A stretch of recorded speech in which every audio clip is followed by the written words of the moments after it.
अगर तुम लोग भी चीज को सोचते हो कि मैं ट्रेडिंग करके डेली का 2 से 3 हजार रुपए डेली बनाऊंगा, तो क्या सच में ये इतना इजी है? मार्केट में आए और 2 से 3 हजार रुपए डेली बना लोगे? तो देखो ये चीज हो सकता है, लेकिन है ना, इसके लिए कुछ पॉइंट्स का ध्यान रखना पड़ेगा। अगर ध्यान नहीं रखोगे ना, तो तुम प्रॉफिटेबल बनो या ना बनो, लेकिन एक लॉस मेकर ट्रेडर जरूर बन जाते हो। तो चलो इस वीडियो को शुरू करते हैं और डिस्कस करते हैं कि कौन से वो पॉइंट्स है जिससे आप प्रॉफिटेबल बना पाते हो अपने आप को। तो चलिए शुरू करते हैं। तो भाइयों, सबसे पहले अगर देखो आप ट्रेडिंग करने वाले हो ना, तो याद रखना आप लोगों के सामने ना कुछ इस तरह से एक प्रॉपर चार्ट आता है जिसपे अब आप लोग ट्रेड करने वाले हो। अब ऐसा मत करना कि मार्केट नीचे जा रहा है तो चलो सेल मार दो, ऊपर जा रहा है तो अप मार दो यानी बाय मार दो। ऐसा कुछ भी मत करना, क्योंकि तुम लोग ट्रेडिंग कर रहे हो, सट्टेबाजी नहीं कर रहे हो, क्योंकि इसको गैम्बलिंग बोलते हैं। रैंडम ट्रेडिंग के अंदर आप लोगों को नहीं आना है। सबसे पहले आप लोगों का पहला स्टेप होगा मार्केट के अंदर पैसा कमाने के लिए, वो होगा मार्केट को एनालाइज करना। आज आपको सबसे पहले एनालिसिस करनी है। अपना एक व्यू बनाओ यार, नोट पैड आप लोग लेके चलना, ताकि आप मैं जो बोलूं ना उसको नोट डाउन कर पाओ। सबसे पहले मार्केट के अंदर बनता है आप लोगों का एनालिसिस करके एक व्यू कि मुझे आज बाइंग साइड में रहना है या सेलिंग साइड में रहना है। अब देखो, सबसे पहले मैं आऊंगा, अब मैं अपना एक एनालिसिस करता हूं। जैसे कि मान लो 15 मिनट का टाइम फ्रेम है, ये मैं अपने अकॉर्डिंग बता रहा हूं। एनालिसिस कैसे करते हैं इसके ऊपर तुम वीडियो देखना, यूट्यूब पे बड़ी बड़ी वीडियोस देखना, ताकि तुम्हें समझ में आए। और चैनल को सब्सक्राइब भी करके रखना, क्योंकि नेक्स्ट वीडियो जो भी मैं बनाऊंगा ना, उसका नोटिफिकेशन तुम्हें मिले, क्योंकि मैं भी ये चीज बताऊंगा आपको कि कैसे आप मैं अपनी खुद की एनालिसिस करता हूं और आप कैसे एनालिसिस कर सकते हो।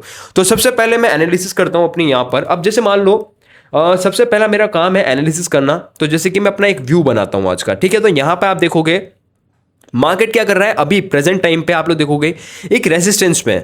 रेजिस्टेंस का मतलब क्या है? जब आप लोग ट्रेडिंग के अंदर आते हो ना, तो एनालिसिस के अंदर आप ये चीज समझोगे, टेक्निकल एनालिसिस के अंदर, कि सपोर्ट और रेजिस्टेंस नाम की एक चीज होती है। अब जैसे कि मैंने ये 2 जोन मार्क कर लिए, बिल्कुल इजी लैंग्वेज में बताऊंगा, ध्यान से समझना मेरी बात को, क्या बोल रहा हूं। सबसे पहले मैंने 2 जोन मार्क कर लिए। ये एक जोन है, एक बोल सकते हो आप लोग एक रेजिस्टेंस एरिया है, जहां पर मार्केट एक बार आया तो नीचे गिरा, 2 बार आया फिर नीचे गिरा, तीसरी बार फिर आया फिर नीचे गिर गया। इतनी हिम्मत इसकी। तो तुम्हें समझ में आया कि भैया मार्केट अभी एक रेजिस्टेंस जोन पे, जहां से मार्केट ऊपर नहीं जा रहा है। तो यहां पर मेरा एक पहला व्यू बन जाता है कि मैं अगर इस रेजिस्टेंस का ब्रेकआउट आता है, यानी इस मार्केट अगर रेजिस्टेंस को तोड़ के मार्केट ऊपर जाता है, तो मैं नेक्स्ट रेजिस्टेंस तक के लिए, यानी कि इस लेवल तक के लिए अपना एक टारगेट यहां पे रख सकता हूं। ठीक है, ये जैसे कि मैंने एक टारगेट सेट कर लिया। अब टारगेट मैंने कैसे सेट किया ये भी बताऊंगा आप लोगों को, लेकिन पहला स्टेप आप लोगों ने समझा कि मेरे को क्या करनी है, एनालिसिस करनी है। दूसरा चीज आप लोगों ने क्या कर रखा, आप लोगों को जोन्स फाइंड आउट करने हैं कि मुझे कहां से बाइंग करनी है और कहां से सेलिंग करनी है। इसके लिए आप लोगों ने एक चीज को समझा।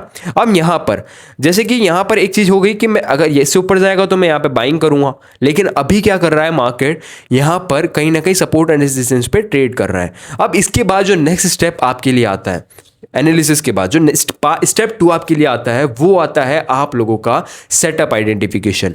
यहां पर आप लोग अपना एक प्रॉपर सेटअप आइडेंटिफिकेशन करते हो। अब सेटअप जो है आप लोग कैसे बनाओगे, इसके ऊपर देखो ऑलरेडी मैंने आई थिंक एक वीडियो बनाया है, लास्ट वीडियो को जाके देखना कि मैं किस स्ट्रेटेजी पे ट्रेड करता हूं, आपको कौन सी स्ट्रेटेजी पे ट्रेड करना चाहिए। उसके ऊपर मैंने एक वीडियो बनाया था, खुद की स्ट्रेटेजी मैंने वहां पे बनाई थी। अब यहां पर एक चीज समझो, स्ट्रेटेजी का मतलब क्या है। जैसे कि 2 लेवल पे आसपास में अभी जो है मार्केट ट्रेड कर रहा है, तो यहां पर मैंने एक व्यू बनाया अपना कि इस जगह पे अगर आएगा तो मैं ट्रेड करूंगा। लेकिन ये चीज मैंने कैसे करी, क्योंकि मेरा एक तरीका है मार्केट को देखने का, और हर एक इंसान का अपना एक तरीका होता है। तो भाइयों, सबसे एक इंपॉर्टेंट चीज है, आप लोग अगर ट्रेड कर रहे हो तो अपना एक नजरिया बनाना, अपना एक खुद का सेटअप जरूर बनाना। सेटअप बनाना, अब सेटअप कैसे बनता है इसके ऊपर मैंने वीडियो बनाया, मेरा क्या सेटअप है वो आप जाके देख सकते हो। अब इसके बाद बारी आती है स्टेप नंबर 3। स्टेप नंबर 3 आपका आता है, जो कि आता है टाइम फ्रेम को एनालाइज करना। ये 15 मिनट का टाइम फ्रेम है, हो सकता है तुम लोग 1 घंटे के टाइम फ्रेम पे ट्रेड करो, या हो सकता है तुम लोग 5 मिनट के टाइम फ्रेम पे ट्रेड करो। अब टाइम फ्रेम क्या होता है इसके ऊपर भी एक वीडियो बनाया। अब वीडियो यार मैंने बहुत सारी चीज़ों पर बनाया है, तो जाके चैनल को देख लेना तुम इस वीडियो के बाद कि मैं क्या क्या चीजें करता हूं ट्रेड लेने से पहले। ये सब कुछ हम लोग कर रहे हैं ट्रेड लेने से पहले, याद रखना तुम लोग इस बात को। सबसे पहले एनालिसिस करी, उसके बाद मैंने यहां पे अपना एक सेटअप में ढूंढ रहा हूं। सेटअप ढूंढने के लिए मैंने टाइम फ्रेम को एनालाइज किया, मेरा टाइम फ्रेम कौन सा है। जैसे कि मेरा टाइम फ्रेम है 15 मिनट का। टाइम फ्रेम एनालिसिस कर लिया मैंने कि मेरा 15 मिनट पे ट्रेड बनेगा, 15 मिनट पे मेरा यानी कि स्टेप 2 यानी कि अगर सेटअप बनेगा तो ही मैं ट्रेड करूंगा। अब जैसे आप लोग देख रहे हो मेरा एक सेटअप है यहाँ पे, जहाँ पे मैं ट्रेड जो ट्रेंड लाइंस होती है इनके बेसिस पे ट्रेड लेता हूँ। अगर ट्रेड लाइन का ब्रेकआउट आएगा तो मैं ट्रेड लूंगा, और ब्रेक डाउन आएगा तो भी मैं ट्रेड लूंगा।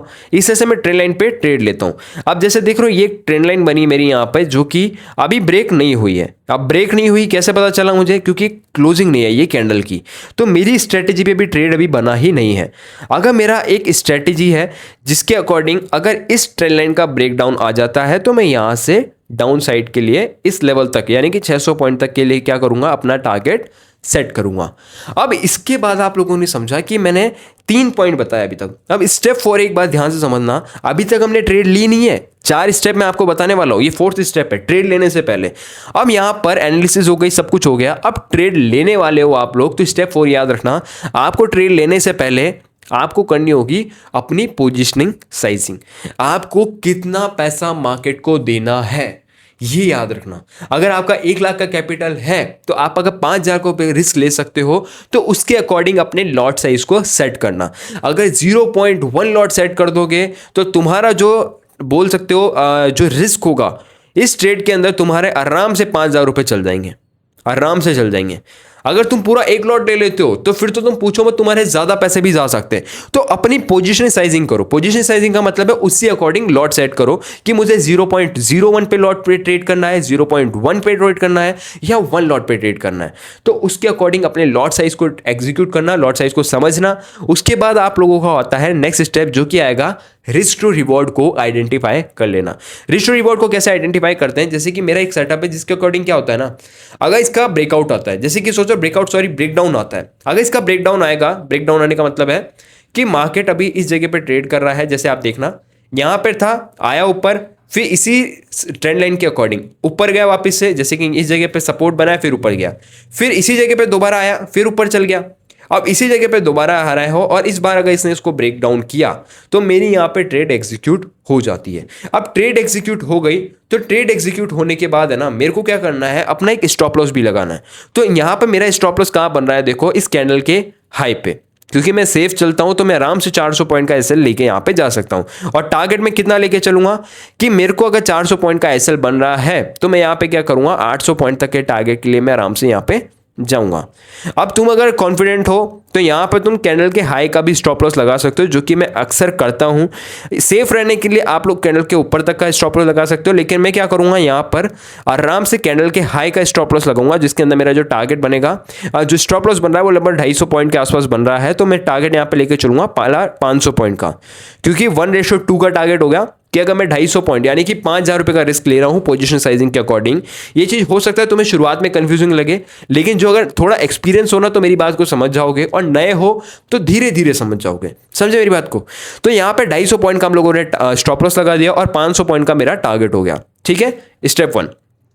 अब यहां पर क्या हो गया, यहां पर मैंने क्या करा, 4 पॉइंट से ट्रेड लेने से पहले। अब इसके बाद आता है नेक्स्ट स्टेप, स्टेप नंबर 5, जहां पर अगर आप लोग ट्रेड को एग्जीक्यूट कर देते हो तो इसके बाद आपको क्या करना है उसे समझो। अब आप लोग क्या कर चुके हो, ट्रेड के अंदर एंटर कर चुके हो, क्योंकि आप लोगों ने अभी तक ट्रेड लेना सीखा था। अब ट्रेड लेने के बाद क्या करना है उसको समझना। ट्रेड लेने के बाद जो भी काम आप लोग करोगे ना वो होगा कुछ भी नहीं। आपको ट्रेड लेने के बाद अब कुछ करना ही नहीं है। अब इसके बाद जितना भी रोल होगा ना, आपको आपके टारगेट तक के लिए लेके जाने का वो आता है साइकोलॉजी के अंदर।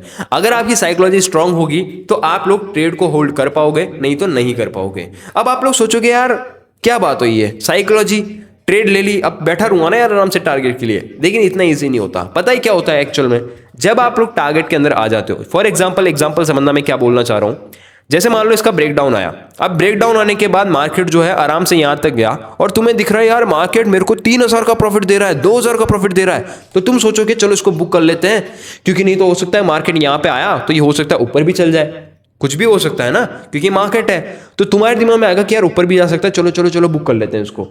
अब यहां पर एक चीज को समझना, तुम लोगों को ना अपने सेटअप पे ट्रस्ट नहीं था, जिस वजह से तुम्हारे दिमाग में ये थॉट आया। अगर साइकोलॉजी अच्छी होती ना तो तुम क्या सोचते कि यार मार्केट ऊपर आ रहा है तो हो सकता है रीटेस्ट के लिए आ रहा हो, मेरा सेटअप बन रहा है ना। अगर आपको अपने सेटअप पे ट्रस्ट होगा, क्योंकि इंपॉर्टेंट क्या है सेटअप, अगर सेटअप पे ट्रस्ट है, आपका सेटअप वर्क करता है तो आपको ट्रस्ट होता है। क्योंकि मुझे ट्रस्ट है कि भैया मेरा जो सेटअप है बहुत अच्छा वर्क करता है, हर बार मेरे लिए पैसा बना के देता है, तो इस बार भी देगा। तो मैं क्या करूंगा, यहाँ पे हेजिटेट नहीं करूंगा। अब ये नहीं सोचूंगा यार ऊपर आ रहा है तो चलो क्लोज कर दो, क्योंकि बहुत सारे लोग क्या करेंगे, या तो यहाँ पे बुक कर लेंगे या यहाँ पे इनको अगर नुकसान दिखेगा तो यहाँ पे ट्रेड को क्लोज कर देते हैं। लेकिन वो एक चीज को भूल जाते हैं कि मैंने अगर ट्रेड लिया है तो ट्रेड लेने से पहले आप लोगों ने अपना रिस्क टू रिवॉर्ड तो आइडेंटिफाई किया ही था ना, कि मेरा इतना रिस्क है, इतना प्रॉफिट है, तो बैठना ही यार, तुम्हारा काम क्या है, चुपचाप बैठने का। लेकिन तुमने क्या किया, नहीं बैठ पाए। क्यों नहीं बैठ पाए? क्योंकि ट्रेड लेने के बाद जो नेक्स्ट पार्ट आता है वो आता है साइकोलॉजी, और साइकोलॉजी अगर अच्छी नहीं है तो तुम लोगों ने यहाँ पे दो काम कर दिया, या तो प्रॉफिट ले लिया थोड़ा बहुत या निकल गए। लेकिन क्या करना था आपको, क्या करना था कि यहाँ पर अगर मार्केट आया तो हो सकता है कि मार्केट यहाँ पे आया दोबारा रिटेस्ट कर रहा हो सकता है थोड़ा और ऊपर तक रिटेस्ट कर ले, लेकिन कहीं ना कहीं या तो दो चीजें होती, या तो मेरा ऐसे ले लेता या मार्केट यहाँ से रिवर्स करके एकदम से बड़ी कैंडल दे देता और सीधा मेरे टारगेट को हिट कर देता।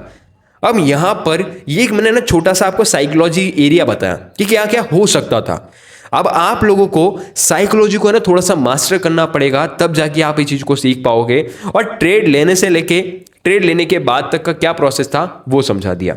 अब देखो यहां पर सिंपल चीज है मेरे भाई, तुम लोगों को ना मैंने कुछ पॉइंट्स बताए थे, और ये स्टेप नंबर आप लोगों के लिए साइकोलॉजी है कि जहां पर आपको साइकोलॉजी को स्ट्रॉन्ग करना पड़ेगा। अब साइकोलॉजी स्ट्रॉन्ग कैसे होगी, इसके ऊपर मैं आने वाली वीडियो में आपसे बात करूंगा। नेक्स्ट वीडियो इसी टॉपिक पे होगा कि ट्रेड लेने के बाद आपको अपनी साइकोलॉजी पे क्या चीज़ें पर ध्यान रखना पड़ता है, साइकोलॉजी के अंदर क्या क्या चीज़ें आती है, ये सब कुछ मैं आने वाली वीडियो में शेयर करूंगा।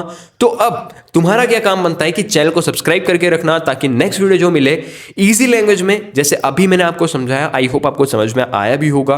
कोई बात है तो कमेंट करके पूछ सकते हो कि मेरे को भाई इस पॉइंट पे दिक्कत आ रही है, इंस्टाग्राम में मैसेज कर देना ताकि मैं तुम्हें रिप्लाई कर पाऊं। ठीक है, अब मिलते हैं नेक्स्ट वीडियो के अंदर। चैनल को सब्सक्राइब करके रखना। चलो मिलूंगा नई वीडियो में, जब तक के लिए राधे राधे।